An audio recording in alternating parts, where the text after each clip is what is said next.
Raymond Leveridge, Total Football Academy, TFA as everybody calls them. How long has TFA been around? So this is our 11th year. You know, we have hit a decade and we're going on strong. People have the impression that you're new. Why do you think that? Well, I guess I'm really not sure because we've been around for a decade. Coach, what's the tagline? What's the founding message of TFA? That's a very good question. Thank you for asking. Our values are fun, family, football, social responsibility in those specific order. And fun, I mean, they love the game, and I believe that it should always be fun for the boys, whether they're training, the boys and girls, because we do have a few girls. Whether they're training or playing competitively, they should be enjoying the game. If they're no longer enjoying it as children, then it becomes work for them. You see them not showing it. Family, we all support each other, and we believe that even your opponent become an extended family. I've seen where we've traveled, and teams that we've played against, those boys become friends, and they're now in a space where they communicate on the different social media platforms. You know, football, which is what brings us all together, that's what it's about. Made a decision at the last tournament to play some of your players up. Your U12 team played the U13. What influenced that decision? So we have been toying with the idea for a while now, and I realized that the level of play from them actually started to drop, even though they were winning. It's a special bunch of boys, and we do put a lot of work in. And I played them in the CASA for U13 last year, and they went all the way to the semi-finals before they lost. Awesome. And at that time, they were 10 and 11.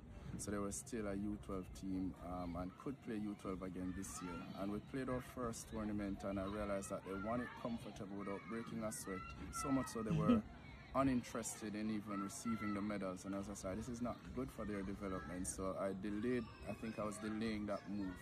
So we made the decision with their parents and themselves, and we decided that we'll play U13 going forward, and possibly even a U15 at one point. And the only time they'll probably go back to their age group is if there's no category for them in a specific tournament, then we'll have them play in their respective age group. And we'll see where it takes them from here. Love that decision, Coach. Why do you think so many other coaches are afraid to focus more on development and less on winning? Good thing to have the winning mentality, and sometimes the situation may vary, the factors may vary. For some persons, it depends on the space they're in. Their job may depend on a result. But in the academy space, I believe it's just something that's good for men, or ego, you know, and it's that bragging right, that chip. I like the ego. And you know, it really fuels honest. us. Yes, it really fuels us. So sometimes that's what really drives a coach or even a team to push more winning than development. However, for us, winning is also important because everyone loves a winner. People support winning. And I think we have gotten a good grip at winning with these set of boys. So it's now to push the development even further than we have been pushing it. So I shared with them, and I know they're a bit disappointed, I must say that. But I painted the picture for them to say, hey, you win at 15, 16 when one or two of you get a look in to get a trial or get a scholarship. Absolutely. To go to university or so. So that's the win for us now, as opposed to be collecting a medal at the end of a tournament or a trophy. You know, so we're looking at the journey ahead from this point.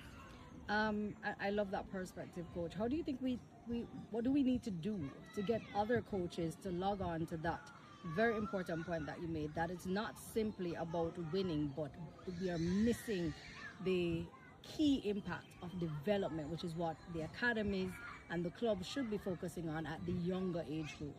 How do we get that message across? I think it's to actually have them focusing more on the long-term outcome of the players. So the short term is winning, and you, the coach, is in that euphoric moment, the team, the academy is in that moment.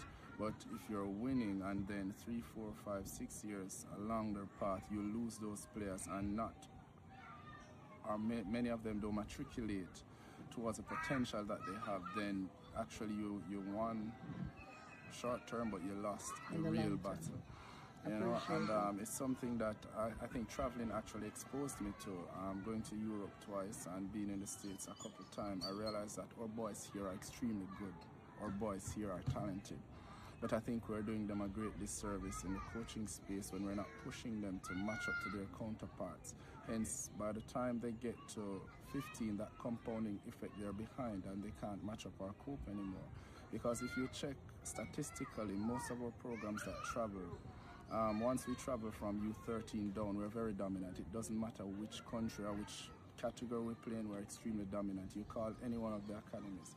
However, as those years and contact hours build up, right, we fall behind because we're focusing on that winning, that moment, and not looking at that long-term picture for those players. So I think that's the trajectory we're on now, and I believe that we'll hit it right. We're Jamaicans and we're very resilient, and we find a way. And for the few that will go pro or who won't go, which surprisingly is a harsh reality a lot of people struggle to digest, is that very few of these boys and girls will go professionally. A mere 1%, sometimes less, will go, but they all grew up to be upstanding citizens or become, who knows, better human beings. Yeah. You know, and they should either contribute positively to their society. So that's what our messaging is about. So that's why we focus a lot on the fun, the family, and then the football, you know, developing these players so we can make them better persons at the end of the day, whether they continue in the sport professionally or not.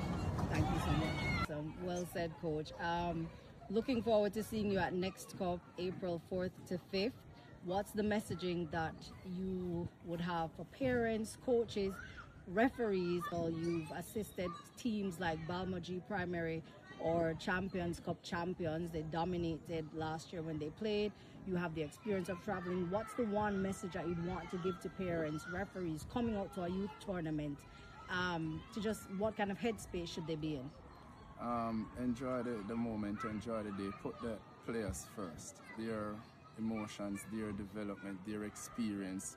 Just use it as a platform to continue teaching and developing them. And as I'd say, it's a beautiful tournament to be a part of. It's something that we do at TFA where we have now stepped into a space, no matter the hurdles it look like, to actually give our players more game time, more contact time. And I believe that we actually still do need more of Next Cup and others in our space, so our players can actually stay with the pace of players in other regions.